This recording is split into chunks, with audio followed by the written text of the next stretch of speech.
The massive conference hall stretched across 3 kilometers of polished crystal floors, its walls reaching heights that disappeared into artificial clouds.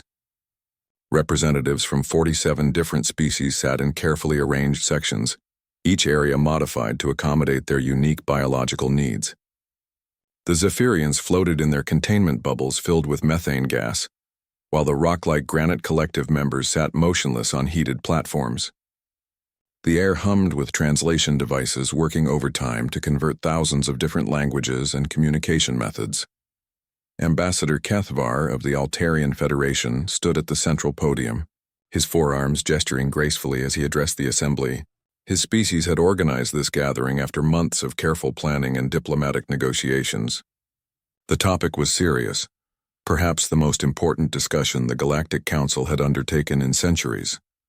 "Fellow beings," Kethvar began, his voice carrying across the vast space through quantum resonance speakers.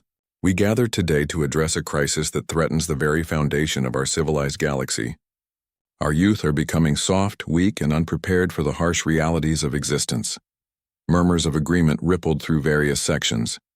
The insect-like hive queens clicked their mandibles in approval, while the aquatic depth-dwellers created harmonic vibrations in their water tanks. Every species present had noticed the same troubling trend among their young. For too many generations, we have shielded our offspring from danger, from challenge, from the natural selection pressures that once made our ancestors strong, Kethvar continued. Our children grow up in sterile environments, protected from every possible harm. They know nothing of survival, of real struggle, of what it means to face genuine adversity. The Crystalline Collective's representative, a being made entirely of living diamond, chimed in with sounds like wind through crystal caves. The translator rendered his words. "Our young ones shatter at the slightest pressure. They cannot even handle the basic mineral absorption challenges that our ancestors faced daily." Similar complaints arose from across the hall. The thermal beings spoke of youngsters who could not regulate their core temperatures without artificial assistance. The Plant Federation lamented offspring who required constant nutrient supplements instead of learning to photosynthesize efficiently. The gas giant floaters worried about young who could not navigate atmospheric pressures without mechanical aids. Kethvar raised his arms for silence. "This is why we have called this emergency session. We must find a solution before our species become so dependent on technology and comfort that they lose all natural resilience." A new voice entered the discussion. The Apex Predator Alliance representative, a creature that resembled a cross between a shark and a dragon, spoke with barely contained aggression. "Perhaps we should reintroduce natural predators to our worlds. Let the young learn fear again. Let them understand what it means to be hunted."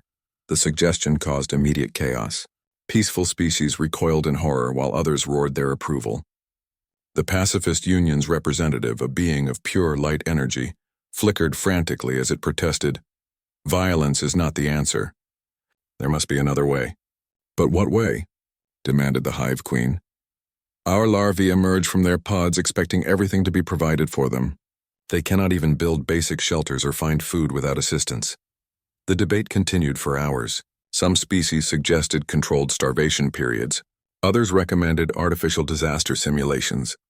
The more aggressive species pushed for combat training, while peaceful ones insisted on meditation and mental challenges only. As the arguments grew more heated, an aide approached Kethvar with a data pad. The ambassador's expression grew thoughtful as he read the information. He struck the resonance gong 3 times, demanding immediate attention.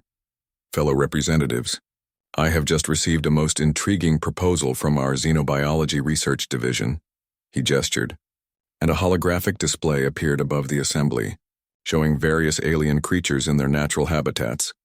"What if," Kethvar said slowly, "instead of creating artificial challenges, we introduced our young to creatures that embody natural resilience and survival instincts? Not predators that would hunt them, but examples of how life can thrive under pressure?" The display shifted to show creatures from various death worlds, planets where survival required constant adaptation and strength.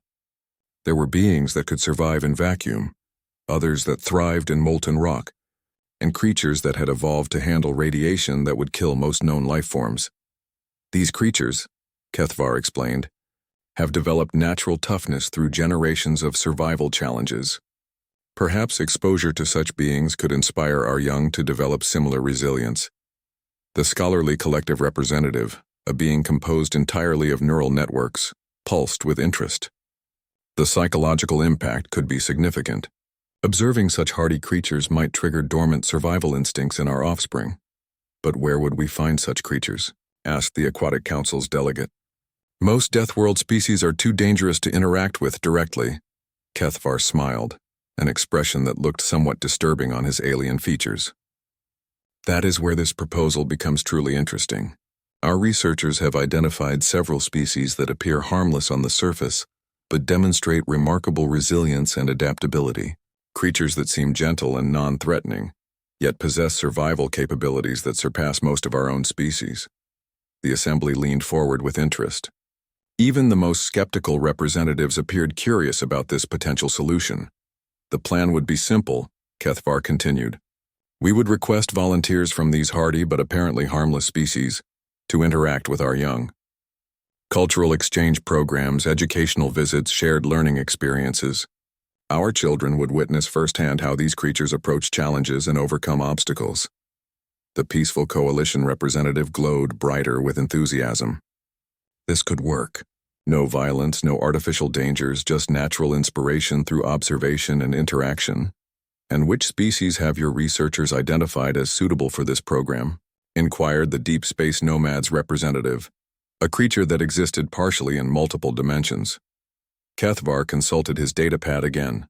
Several promising candidates have been identified. There are the endurance swimmers from the water worlds, who can survive in conditions that would dissolve most beings.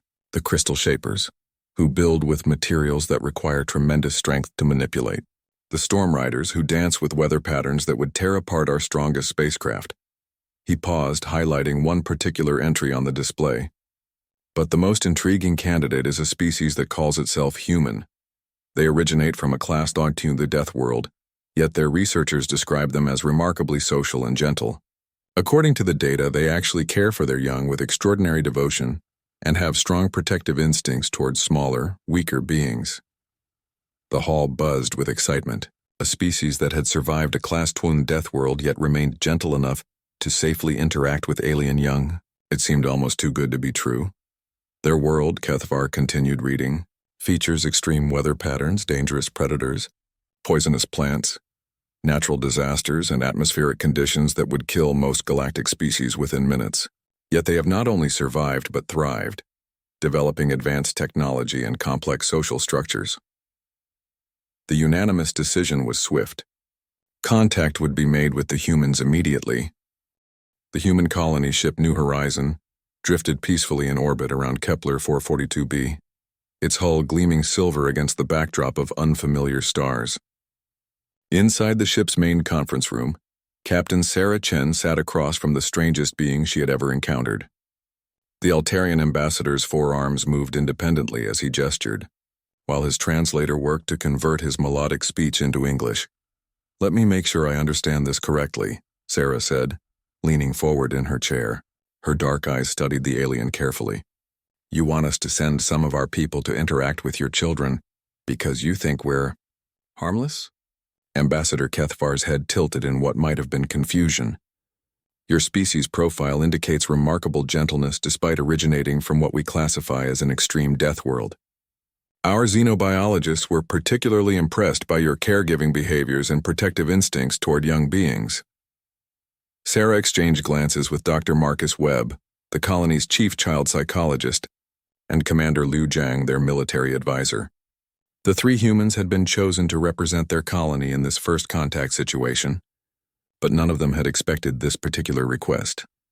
Ambassador, Dr. Webb spoke up, his gentle voice carrying a hint of concern. I think there might be some misunderstanding about our species. While we are indeed protective of children, humans have certain characteristics that might not align with your expectations. The Altarian's translator crackled as he responded, Nonsense. Our research clearly shows your species exhibits remarkable resilience while maintaining peaceful social bonds. You are exactly what our young need to see. Beings who have faced the challenges of a harsh world yet retained their gentleness. Commander Jiang shifted uncomfortably in his seat. His scarred hands, marked by years of survival training on Earth, gripped his chair arms. Sir, I think you should know that humans aren't exactly what you might call gentle by nature. We've had to fight for survival for thousands of years.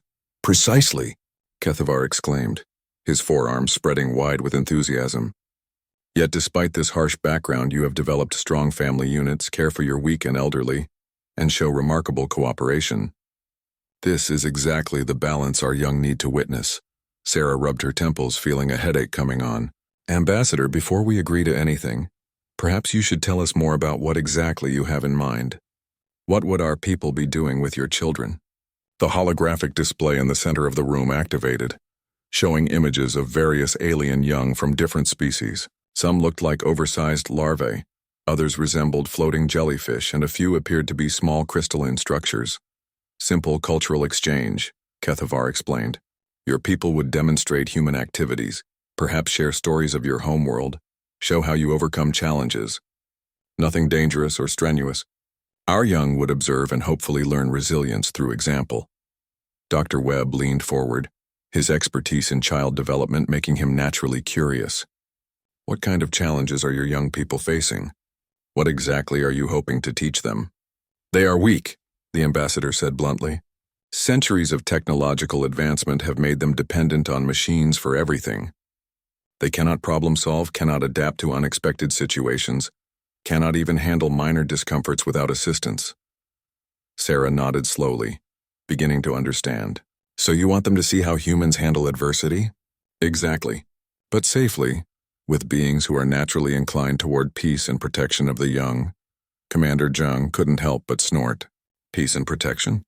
Ambassador, do you know anything about human military history? Our wars, our weapons development? Kethavar waved a dismissive arm. Ancient history. Your current generation shows remarkable cooperation and gentleness. Your colony ship contains families, children, elderly, all traveling together in harmony. This is the behavior we wish our young to observe. The three humans shared another look. Sarah made a decision. Ambassador, I think we need to be completely honest with you about what humans are really like. Dr. Webb, why don't you start with child development on Earth? Dr. Webb cleared his throat. Well, Ambassador, human children are quite different from what you might expect. From the moment they can walk, they're essentially tiny explorers with no sense of danger. They climb things that could kill them, put dangerous objects in their mouths, and require constant supervision because they have no innate fear responses. Fascinating, Kethavar exclaimed. Natural risk-taking behavior. This could inspire our youth to be more adventurous. Ambassador, Sarah interrupted. Human children regularly injure themselves learning basic motor skills. They fall down stairs, crash bicycles, get into fights with each other. A normal human childhood involves dozens of minor injuries and several major ones. The Altarians' enthusiasm seemed to dim slightly, but surely the adults prevent this. Commander Zhang laughed grimly. We try, but human children are incredibly resourceful when it comes to finding danger. They can turn anything into a weapon or a climbing apparatus. A simple playground becomes an obstacle course that would challenge trained soldiers. And that's just the beginning, Dr. Webb continued. Human adolescents actively seek out dangerous situations as part of their psychological development. They jump off cliffs into water, race vehicles at high speeds, engage in physical combat sports for entertainment. Kethavar's forearm seemed to wilt slightly. But your family bonds are forged through shared struggle, Sarah said firmly. Human families become close by surviving challenges together, by protecting each other from real dangers, by working as a team to overcome genuine threats. The ambassador was quiet for a long moment, his alien features unreadable.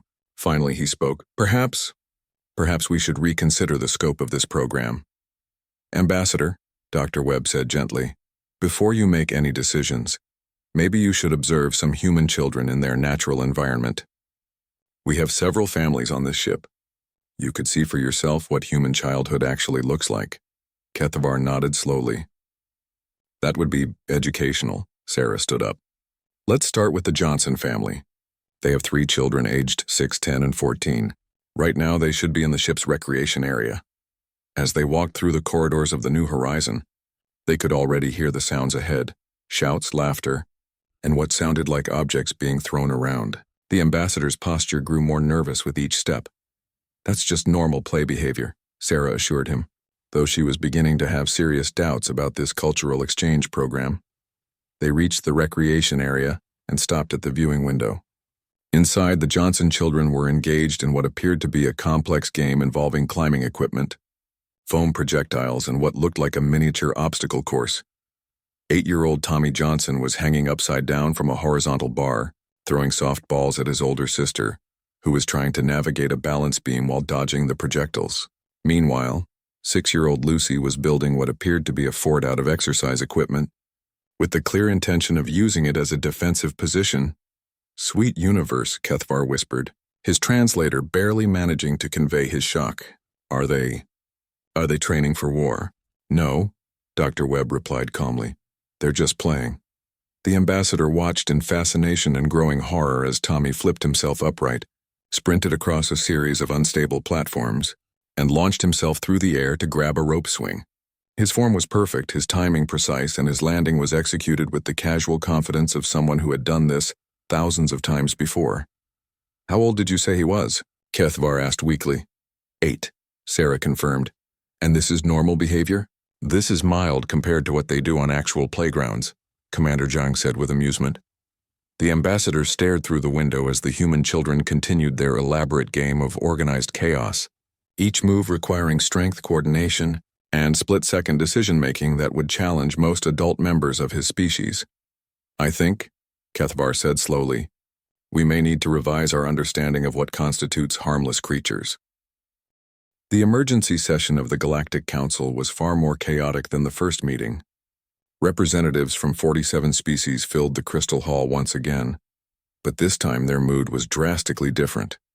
Ambassador Kethvar stood at the central podium, looking considerably less confident than he had weeks earlier. "Fellow beings," he began, his forearms moving nervously, "I must provide an update on our proposed cultural exchange program with the humans." The Pacifist Union's representative flickered anxiously. "Please tell us you have good news, Ambassador." "Our young grow weaker by the day." Kethvar consulted his datapad, his expression grim. "I have concerning information to share. It appears our initial assessment of human nature may have been somewhat incomplete." The scholarly collective's neural network pulsed with curiosity. "Explain." "Well," Kethvar began, "I had the opportunity to observe human children in their natural environment. What I witnessed has forced me to reconsider everything we thought we knew about this species." He activated the holographic display, showing footage from the New Horizon colony ship. The assembled representatives watched in stunned silence as 8-year-old Tommy Johnson executed a perfect flip between moving obstacles while his sister coordinated a defensive strategy using foam projectiles. The Crystalline Collective's representative rang like a struck bell. "Those are their young?" "The smallest child you see there is 6 years old," Kethvar confirmed. Gasps and various alien expressions of shock rippled through the assembly. The insect-like hive queen clicked her mandibles rapidly. "Our 6-year-old larvae can barely navigate their feeding tubes without assistance." "It gets worse," Kethvar continued, switching to another video feed. This one showed 14-year-old Jake Johnson, engaged in what the humans called parkour, a training discipline that involved navigating urban environments using only the human body's natural abilities. The assembled beings watched in horror as the teenage human vaulted over barriers, scaled walls, and leaped between platforms with casual precision. What made it even more disturbing was that he was clearly enjoying himself, laughing and calling out to friends who were attempting the same impossible maneuvers. "This is their idea of recreational activity," Kethvar explained. The thermal being's representative, a creature of living flame, flickered with distress. "Our adolescents require thermal regulation assistance to maintain basic body temperature. This human child is performing feats that would challenge our elite military units. And he's doing it for fun," added the Deep Space Nomad's delegate, his multidimensional form shimmering with concern. Kethvar nodded grimly. "This brings me to my next point. I requested additional information about human childhood development from their experts." He paused, consulting his notes. "According to Dr. Webb, their child psychologist, what we observed was considered mild behavior." The hall erupted in panicked discussions.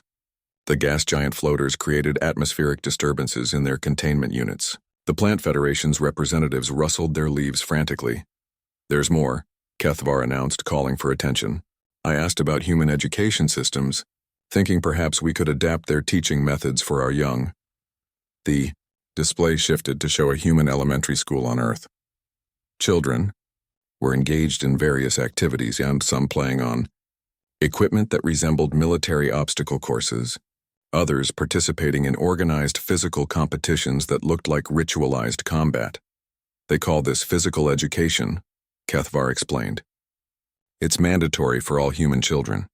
The footage showed 6-year-olds climbing ropes, 10-year-olds playing a game called dodgeball that involved hurling projectiles at each other, and 12-year-olds engaged in something called wrestling, actual physical combat with rules and safety measures. They teach their children to fight, whispered the Peaceful Coalition representative. For sport, Kethvar confirmed, and they enjoy it. The Apex Predator Alliance representative, despite being one of the most dangerous species in the galaxy, actually recoiled from the display. Even we don't train our young to be warriors until they reach maturity. These humans begin combat conditioning in early childhood. I researched their history, Kethvar continued, his voice growing more strained. Humans have been engaged in continuous warfare for their entire recorded history. They have developed weapons capable of destroying their own planet multiple times over. Their literature is filled with stories glorifying conflict and struggle. The assembly fell silent, the implications sinking in. But, interjected the Hive Queen hopefully, surely their current generation is more peaceful. They have achieved space travel, established colonies. Kethvar's response crushed that hope. Their colony ships are equipped with defensive systems that could destroy most of our individual homeworlds. Every human settlement includes military personnel and weapons stockpiles. They call it standard safety protocols. The scholarly collective's representative pulsed weakly. So they are essentially a warrior species disguised as peaceful colonists? It's more complex than that, Kethvar admitted. They genuinely do care for their young and weak. Their protective instincts are incredibly strong. But their definition of protection involves training everyone to be capable of violence if necessary. He switched the display to show human families. Parents were indeed caring and nurturing, but the care included teaching children to identify dangers, respond to threats, and protect themselves and others through whatever means necessary. They teach their children to be kind and gentle, Kethvar explained, but also to be ready for war at any moment. The Pacifist Union's representative flickered frantically. This is a nightmare. We cannot expose our young to such influences. Wait, interrupted the Granite Collective's representative, his rocky form grinding thoughtfully. Perhaps this is exactly what our young need. The hall buzzed with shocked discussions. The idea was simultaneously terrifying and intriguing. Think about it, the Granite representative continued. Our children are weak because we have eliminated all challenges from their lives. These humans face constant challenges and have developed accordingly. Maybe controlled exposure to their mindset could benefit our offspring. Controlled exposure? The Plant Federation delegate rustled nervously. These beings could corrupt our young with their violent tendencies. Or teach them resilience, countered the thermal being. Our research indicates that human children, despite their dangerous activities, actually have lower injury rates than our own young who live in completely safe environments. Kethvar consulted his datapad again. That's true. Human children are apparently so well adapted to handling physical challenges that they rarely suffer serious injuries despite their high-risk activities. The debate that followed was intense. Some species argued that humans were too dangerous to interact with their young. Others suggested that perhaps humans were exactly what they needed, beings who could teach their children to be strong while still maintaining familial bonds and cooperative societies. Apex Predator representative surprised everyone by supporting the human exchange program. These creatures have achieved what we thought impossible. They have retained their predatory instincts while developing advanced civilization and strong social bonds. Perhaps our young could learn from them. But could we learn from them without becoming like them? Asked the Peaceful Coalition. Kethvar had spent days considering this question. I propose a modified program. Instead of bringing human children to interact with ours, we could bring a few human adults, specifically their parents and teachers, to demonstrate their child-rearing methods, their parenting techniques, Involve combat training, the Hive Queen pointed out. Yes, but also cooperation. Problem-solving and adapting to unexpected situations, Kethvar replied. Perhaps we could adapt their methods to our own cultural values. The vote was close, but the decision was made. Contact would be maintained with the humans, but with extreme caution and careful observation before any direct interaction with alien young would be permitted. The massive space station designated Harmony Point had been constructed specifically for this first cultural exchange program. Located in neutral space between human and alien territories, it featured environmental zones adapted for multiple species while maintaining strict safety protocols. The human delegation had arrived 3 days earlier, and Ambassador Kethvar was still trying to process what he had learned during their preliminary meetings. Sarah Chen stood in the main observation deck, watching as various alien species prepared their demonstration areas. Each race had been asked to show how they typically raised and educated their young. The contrasts were stark and increasingly concerning. Captain Chen, came a melodic voice behind her. She turned to see Kethvar approaching, his forearms carrying different data pads. I wanted to discuss the schedule for tomorrow's presentations before we proceed. Sarah nodded, gesturing toward the viewport. I've been watching your people prepare. I have to say I'm starting to understand why you're concerned about your young ones. Below them, they could see the crystalline collective setting up their demonstration area. Adult crystals were carefully arranging smaller crystal formations in perfectly geometric patterns, each movement slow and deliberate.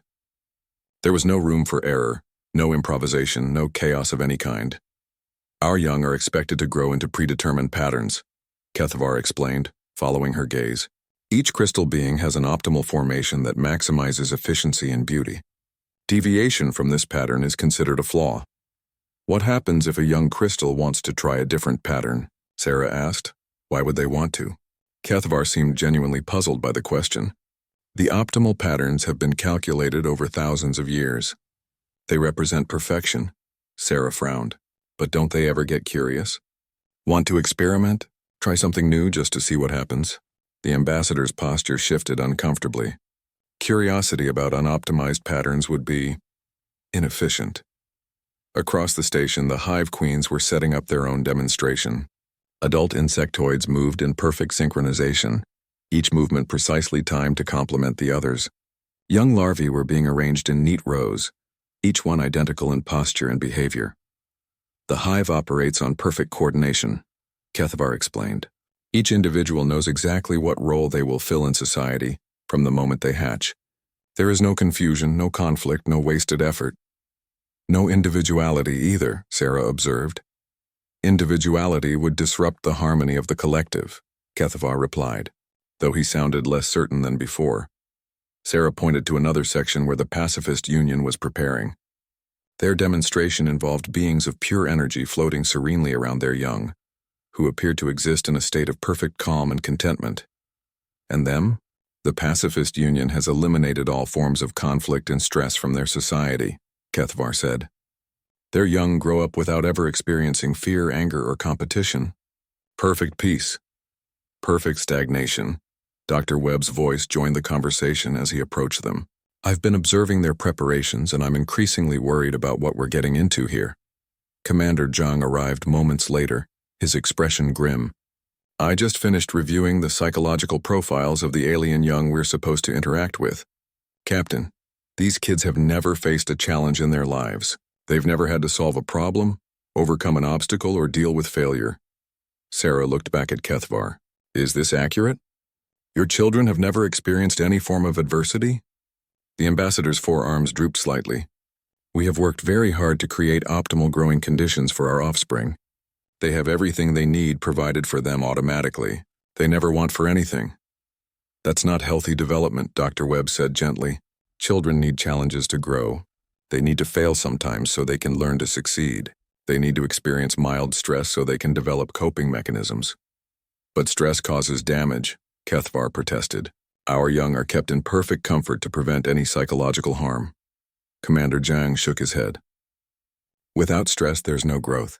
No adaptation, no learning. He paused, studying the alien preparations below. Your young aren't being protected, they're being weakened. As if summoned by their conversation, A group of young aliens from various species entered the observation area for their first informal meeting with the humans. Sarah, Dr. Webb, and Commander Zhang watched in fascination and growing concern as the alien youngsters approached. The young crystalline collective member moved with painful slowness, each step carefully calculated to maintain perfect geometric alignment. When it reached the designated meeting point, it simply stopped and waited, apparently incapable of independent action without specific instructions. The hive larva moved in perfect synchronization with two others, all three maintaining identical postures and expressions. They seemed unable to function as individuals, responding only to collective signals from their adult supervisors. The young pacifist union being floated peacefully near the ceiling, radiating contentment but showing no curiosity about the strange new environment or the alien species it was meeting for the first time. They're like, Dr. Webb struggled for words. They're like perfectly programmed robots.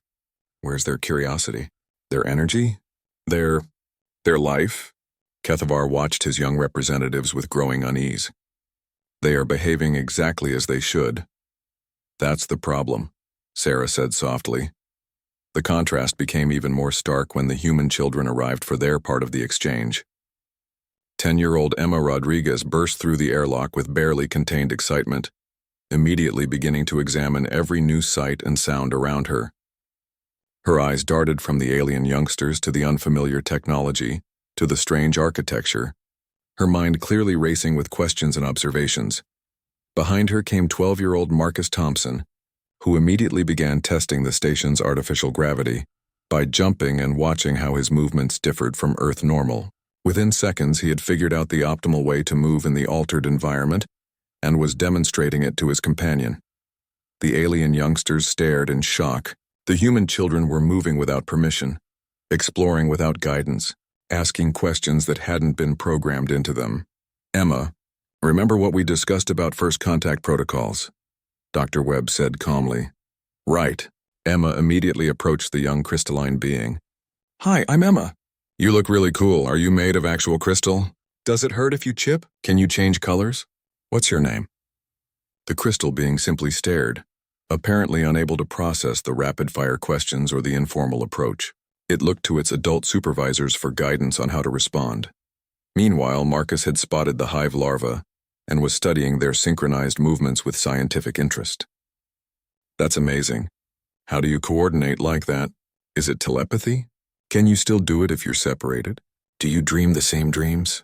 The larvae began to vibrate with distress at being addressed as individuals rather than as part of their collective. This is fascinating, Emma continued, turning her attention to the floating pacifist union youth. Can you teach me to float like that? Is it some kind of anti-gravity? Are you lighter than air? The young energy being flickered nervously at the direct engagement, clearly unprepared for such active interaction. Kethavar watched in amazement as the human children effortlessly adapted to each new situation, their minds working constantly to understand, categorize, and interact with their environment.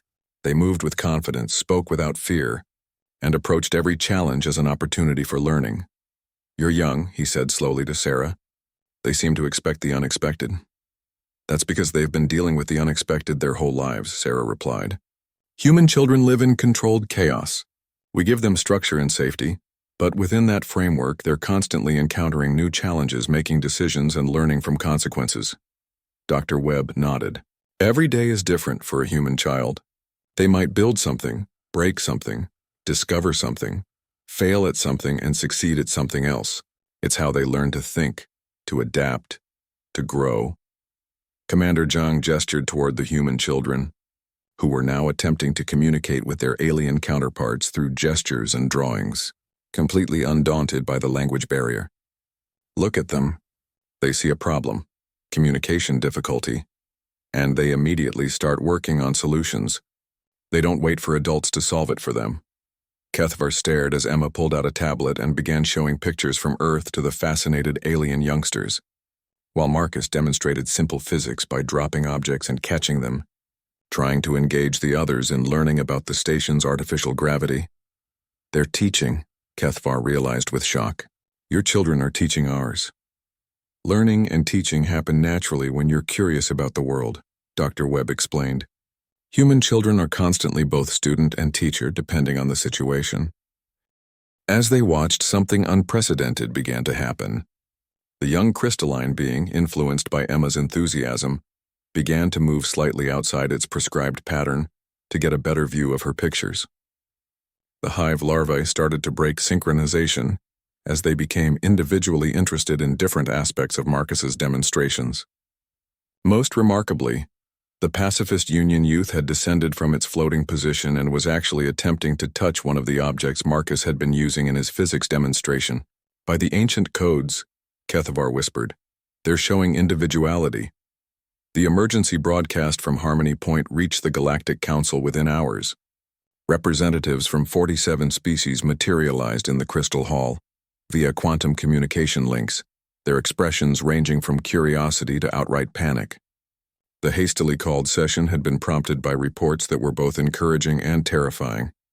Ambassador Kethavar appeared on the main holographic display, his four arms gesturing frantically as he spoke from the space station. Behind him, the sounds of what could only be described as organized chaos filled the background.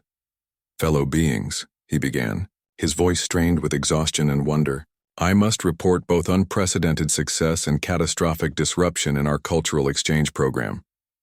The background noise grew louder, laughter, excited chatter in multiple languages and what sounded like construction work. Several representatives leaned forward trying to identify the source of the commotion. What is that sound? Demanded the Crystalline Collective's representative. Kethavar turned slightly, revealing the scene behind him. The pristine, carefully organized demonstration areas had been completely transformed. Where once stood perfectly arranged displays, there were now chaotic clusters of activity. Alien youngsters and human children worked together on projects that defied all previously established protocols. That, Kethavar said with a mixture of pride and terror, is learning.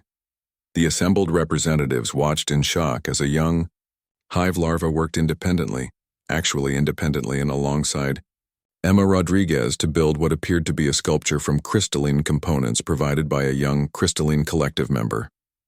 The three species were collaborating, sharing ideas, and creating something entirely new. This is impossible, the Hive Queen's voice buzzed through the communicator. Our young cannot function independently.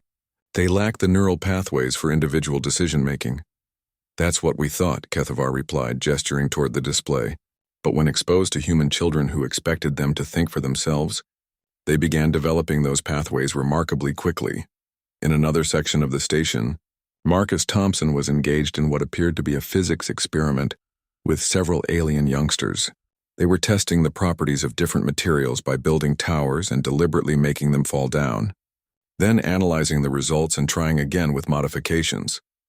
The Pacifist Union's representative flickered with distress. Are they teaching our young to destroy things? They're teaching them about cause and effect. Dr. Webb's voice joined the conversation as he appeared on the display next to Kethavar. The children are learning that failure isn't something to avoid. It's information they can use to improve their next attempt. The young Pacifist Union being, who had spent its entire existence in peaceful contemplation, was now actively participating in the tower-building exercise. More shocking still, when one of its constructions collapsed, it didn't retreat into meditative calm. Instead, it immediately began building again, incorporating what it had learned from the failure. This goes against everything we believe about peaceful development, the pacifist representative protested. Look closer, Sarah Chen's voice suggested as she joined the broadcast. The camera angle shifted to show the young energy being's expression, if such a term could be applied to a creature of pure light. Instead of the serene emptiness it had displayed before, there was now something that could only be described as joy. The revelation sent waves of shock through the assembled species. Joy was not an emotion most of them had seen in their young for generations. There's more, Kethavar continued, his voice growing stronger with excitement. The changes aren't limited to individual development. Watch this. The display shifted to show a group of youngsters from 6 different species working together on a complex project. They had apparently decided to build a miniature habitat that could support multiple forms of life, combining the environmental needs of crystalline, organic energy and gas-based beings into a single integrated system. They're solving problems we didn't even know existed, Kethavar explained. Not only are they thinking individually, but they're also learning to combine their individual strengths into something greater than the sum of their parts. The thermal being's representative flickered with confusion. Our young have never shown interest in other species' environmental needs. They barely understand their own thermal regulation requirements. Because they've never had to think about it, Commander Zhang's voice joined the discussion. Human children are constantly adapting to new environments, new social situations, new challenges. They've developed flexibility of thought that your children lacked, until now. The scene shifted again, showing the most remarkable development of all. The alien youngsters had begun to play, not the structured, supervised activities their species typically engaged in, but genuine, spontaneous play. They were inventing games, setting challenges for each other, and competing in friendly contests. The young crystalline being, which had spent its entire existence maintaining perfect geometric alignment, was now deliberately creating asymmetrical patterns to see how they looked. When other youngsters admired its creativity, it literally glowed with pride, a response that was theoretically impossible according to crystalline psychology. The crystalline representative's voice rang like a cracked bell. This is unprecedented. Asymmetry is inefficient. Pride in individual achievement disrupts collective harmony. Yet they appear to be thriving. The hive larvae had perhaps undergone the most dramatic transformation. 3 individuals who had never existed as separate entities were now engaged in a debate about the best way to organize their joint project. They were disagreeing with each other and enjoying the intellectual challenge of defending their positions. Individual thought leading to productive conflict. Resolution. The scholarly. Collective's neural network pulsed with amazement. The cognitive development implications are staggering. Even more shocking was the behavior of the young pacifist union being, which had begun what could only be called competitive activities. It was racing other youngsters through an obstacle course, striving to improve its performance, celebrating victories, and graciously accepting defeats. Competition without violence, the pacifist representative whispered in amazement. We believed such a thing was impossible. Dr. Webb addressed the assembly directly. What you're seeing is normal childhood development. Every human child goes through these phases: individual identity formation, social interaction skills, problem solving through trial and error, healthy competition, and collaborative creativity. These are fundamental aspects of growth. But the risks, protested the Granite Collective's representative. Surely such chaotic development leads to psychological damage. Look at them, Sarah challenged. Do they appear damaged? The camera panned across the station, showing alien youngsters who were more animated, more curious, and more alive than any of their species had seen in centuries.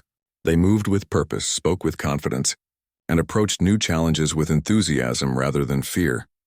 The psychological assessments we've conducted show remarkable improvements across all metrics, Dr. Webb continued. Increased cognitive flexibility, enhanced problem-solving abilities, improved social skills, and most importantly, the development of resilience and self-confidence. Kethavar stepped forward. Fellow representatives, I believe we are witnessing the solution to our crisis. These human children haven't corrupted our young. With violence or chaos, they've awakened. Capacities that were always present but suppressed by our overprotective systems. The debate that followed was intense. Some species worried about losing their cultural identity if their young became too individualistic. Others feared that increased independence would lead to social breakdown. But the evidence was undeniable. The alien youngsters were demonstrating capabilities that their societies had thought impossible. The question, Kethvar continued, is whether we are brave enough to allow our young to grow in ways that challenge our traditional understanding of development.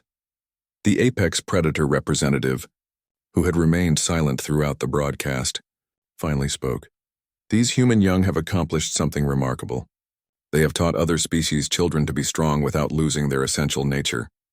Perhaps we have been too focused on maintaining what we are, rather than discovering what we could become. The vote was not unanimous, but it was decisive. The cultural exchange program would continue, with careful monitoring and gradual expansion. Most importantly, the participating species agreed to implement modified versions of human child-rearing practices, allowing controlled challenges, encouraging individual exploration within safe boundaries, and accepting that growth required some degree of controlled risk. As the session ended, the representatives could still hear the sounds of learning, laughter, and life from Harmony Point. For the first time in generations, alien young were truly growing, not just physically but intellectually, emotionally, and socially. The humans had indeed proven to be exactly what the galaxy's children needed, just not in the way anyone had expected. 5 years had passed since the first cultural exchange program at Harmony Point. The galaxy had changed in ways that few could have predicted. Ambassador Kethvar stood before the largest assembly in Galactic Council history, representatives from over 200 species, including dozens that had previously remained isolated from interstellar civilization. The Great Crystal Hall had been expanded 3 times to accommodate the unprecedented attendance. Species that had once viewed interaction with aliens as dangerous or corrupting now sent eager delegates to learn about the human method of child development. Fellow beings, Kethvar began, his forearms spread wide in greeting. We gather today to celebrate the 5th anniversary of what historians are already calling the Great Awakening. The holographic displays throughout the hall showed scenes from across the galaxy. On dozens of worlds, alien children engaged in activities that would have been unthinkable a decade earlier. Young crystalline beings created artistic formations that prioritized beauty over geometric efficiency. Hive larvae worked on individual projects while still maintaining their collective bonds. Pacifist Union youth competed in academic contests with passionate dedication. The results speak for themselves, Kethvar continued. Psychological development assessments show improvements in every measured category. Problem-solving abilities have increased by an average of 340% across participating species. Innovation indices have reached levels not seen since the early days of our civilizations. Dr. Webb, now permanent director of the Interspecies Child Development Institute, appeared on the central display from New Geneva Station, humanity's first diplomatic outpost in alien space. What we've learned, Dr. Webb addressed the assembly, is that the capacity for growth, creativity, and resilience exists in all intelligent species. It simply needed the right conditions to flourish. The success stories were remarkable. The thermal beings had established their first art academy in 3,000 years, where young ones learned to create sculptures using controlled heat manipulation, a skill that required both individual creativity and precise technical control. The gas giant floaters had developed new forms of aerial dance that combined individual expression with synchronized group movements, creating performances of breathtaking beauty that had never been possible under their old collective-only system. Perhaps most remarkably, the deep space nomads had begun establishing permanent settlements for the first time in their species' history, as their young developed the confidence to put down roots and build lasting communities. The transformations go beyond individual development, Kethvar explained, gesturing to new displays showing interspecies collaboration projects. Young beings from different species are working together on scientific research, artistic endeavors, and technological innovations that combine the unique strengths of multiple civilizations. The Kepler Station project, designed and built entirely by adolescents from 15 different species, now served as a model for interspecies cooperation. The station's fusion of architectural styles, environmental systems, and cultural spaces created something genuinely new, not a compromise between different approaches, but a synthesis that was greater than its parts. Commander Zhang, now Admiral Zhang and head of the Human Cultural Exchange Corps, provided the military perspective that many species still found disturbing and fascinating. The enhanced resilience we're seeing in alien youth has unexpected benefits for galactic security, he reported. Young beings who have learned to face challenges calmly and work together effectively are naturally more resistant to the panic and social breakdown that previously made populations vulnerable to external threats. This was perhaps the most controversial aspect of the program's success. The traditional weakness of alien young had made their societies vulnerable to various forms of manipulation and control. But children who had learned to think independently, question assumptions, and work together to solve problems were proving remarkably difficult for hostile forces to intimidate or mislead. The Crystalline Collective's representative chimed in with obvious pride. Our young have designed new defensive formations that we had never considered. They combine mathematical precision with creative adaptability in ways our traditional approaches could not achieve. The hive queens reported similar developments. Individual thought within collective action has produced strategic innovations that have revolutionized our approach to complex problems. Our young can now function both as unified groups and as independent thinkers, switching between modes as circumstances require. Even the most peaceful species had seen unexpected benefits. The Pacifist Union's representative glowed with satisfaction as they reported, "Our young have developed new conflict resolution techniques that actually work better than our traditional passive approaches. They can engage with disagreement constructively rather than simply avoiding it." Sarah Chen, now humanity's first galactic ambassador, addressed the assembly with the perspective that had started it all. "When you first contacted us, you were looking for harmless creatures who could inspire your young without corrupting them. What you discovered is that harmless doesn't mean helpless, and that strength and gentleness aren't opposites, they're partners." The display showed recent footage from the second-generation exchange programs. Alien children who had grown up with the enhanced development methods were now working alongside human children as equals, their unique species traits enhanced rather than diminished by their broader capabilities. Young, crystalline beings created impossibly beautiful mathematical sculptures while also engaging in boisterous group games. Hive larvae maintained their collective bonds while pursuing individual interests and friendships across species lines. Pacifist Union youth channeled their peaceful nature into mediation and healing roles, while also excelling in competitive academic pursuits. "The most remarkable discovery," Dr. Webb continued, "is that enhanced individual development actually strengthens species identity rather than weakening it. Young beings who are confident in themselves are better able to appreciate and maintain their cultural heritage while also adapting to new circumstances." The evidence supported his statement. Species that had initially feared losing their cultural identity had instead seen their young develop deeper understanding and appreciation of their heritage. Children who could think critically were better able to understand the wisdom behind traditional practices, while also recognizing which traditions served their communities well and which might need adaptation. Kethvar presented the final statistics that had prompted this anniversary celebration. "Across all participating species, we have seen a 500% increase in scientific innovations, a 400% increase in artistic creations, a 300% decrease in psychological disorders, and a 600% increase in voluntary interspecies cooperation projects.